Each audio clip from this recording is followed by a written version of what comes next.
Good afternoon, everybody. It's Lisa here from Spirit Connections on this Friday, June 3rd. Today, I wanted to talk to you a little bit about something that came up this week while I was doing some readings for some clients. I was teaching them how to smudge, and I realized that there's a lot of people who don't know what smudging is, don't know what it's for, don't know anything about it. So I thought I'd talk a little bit about it today. So the first thing I'm going to show you here is my smudge stick that I've had this is the one I bought at the beginning of the year.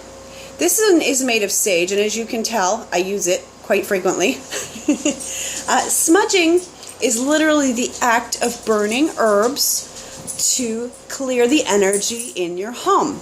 You can use sage, you can use bay leaves, you can use cedar, you can also, Native Americans and Native Canadians all use sweetgrass as well, which is a really, really popular one. I cannot remember the actual name for it, but they know it by sweetgrass. There's also scientific evidence that smudging can get rid of any of the excess bacteria in your home. So it's really great for the winter months, because obviously in the winter we can't have our windows and doors open, so we can't let the fresh air out to let all of the germs and bacteria out of our home. So they're kind of stuck in there, and we end up being sick and things like that at times, because we can't always fight off every bacteria, no matter how good our immune system is, or no matter how positive or happy we are. There's going to be the odd bacteria that gets its way back in there. As you can hear in the background, my dog is also trying to put her 2 cents in, because she doesn't really like the smell of it, and neither does my boyfriend. They always say, "It smells terrible in here," and the dog gives me dirty looks when I burn it. But I'm going to show you also, you don't necessarily have to use a ceremonial bowl. This is one I have, which is made, I believe it's made out of soapstone. I can't remember exactly. I've had it for a very long time and can't remember. I cannot remember where I purchased it or any of that. That's how long I've had it. But what I do recommend is, whether you have a ceremonial bowl, an abalone shell, something like that, that kind of represents the sacredness of the ritual. Now, myself personally, I like to use a good old barbecue lighter, because let me tell you, I'm terrified of fire, which I believe goes back to a past life where I was burned at the stake. Salem, Massachusetts, we all know what happened there. Literally, all you do is you light it up. Now, sometimes you're going to find that it's going to catch on fire. I'm going to actually do that on purpose here, just to show you that it will. See, it will catch on fire. You just blow it out a little bit, just kind of let it smoke, and then you just move it around the object. So here, I'm just going to literally do it around my phone here, and you just go around the object, and what you do, and hold it over your bowl as well, because you want it to catch the ashes. We don't really want to make a big mess. You don't want to put it all over the floor or anything like that. The other thing too is to remember that when you put it out, what I tend to do is I take it to my kitchen and kind of, suffocate the flame with my in my stainless steel sink, because I find that's the safest place to do that. I'm sure you could do that in your bathroom sink or your bathtub as well. I don't recommend running it directly under water, because it will take days and days and days and days to dry out again. And so if if you have a bunch of days in a row where you want to smudge because of things that have happened, because you can smudge anything. You can smudge, like you just saw here, I just smudged my phone.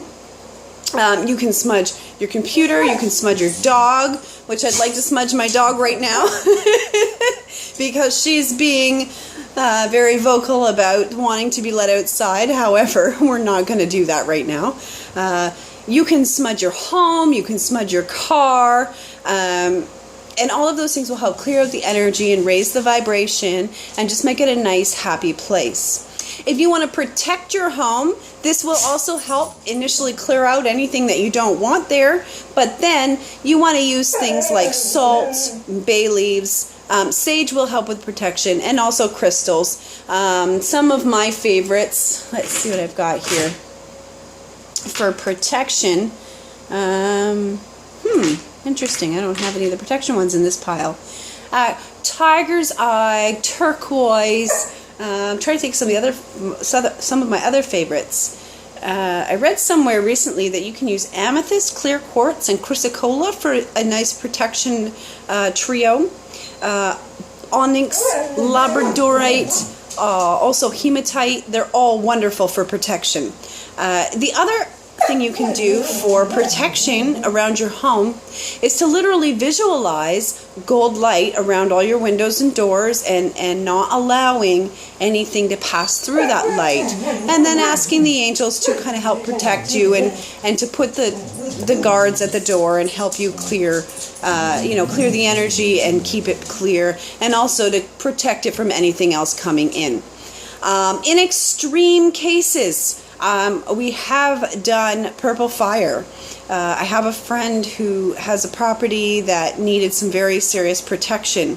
And if you find yourself in that kind of a situation, get help. Not only from, someone who is a psychic or a shaman or a healer or something who deals with this kind of stuff, but if you have friends and family who are willing to help you out to work on the protection rituals, the more people who are focusing on the intention, the stronger the intention will be. No. My dog seems to think that I should be speaking with her instead of with you. Today, I appreciate all of you lovely people for coming and watching my wonderful video here on smudging. If you have any questions, feel free to contact me. You can check out in the video link, the video description below, all the links, ways to get a hold of me. You can also book your readings through my online store, which you'll find the link to my website there. And I do have a couple of really great specials going on. I have a $5 quickie email reading where you get one tarot card and a quick email reading, and it's $5, and it's a great way to get to know my services, and it's also a really great way to just get a quick question answered. I decided, because it is going very, very well, that I'm going to keep it in the repertoire permanently. So, if it's something you can't do right now, maybe in a couple weeks or in a few weeks, you're going to have a question that comes up and you're going to be like, hey, you know what? I remember she said she has that $5 special. So go check out the website. As you can see, my dog is here trying to say hello. Her name is Timber. Say hello, Timber. And Timber and I say thank you for watching, and we will see you later.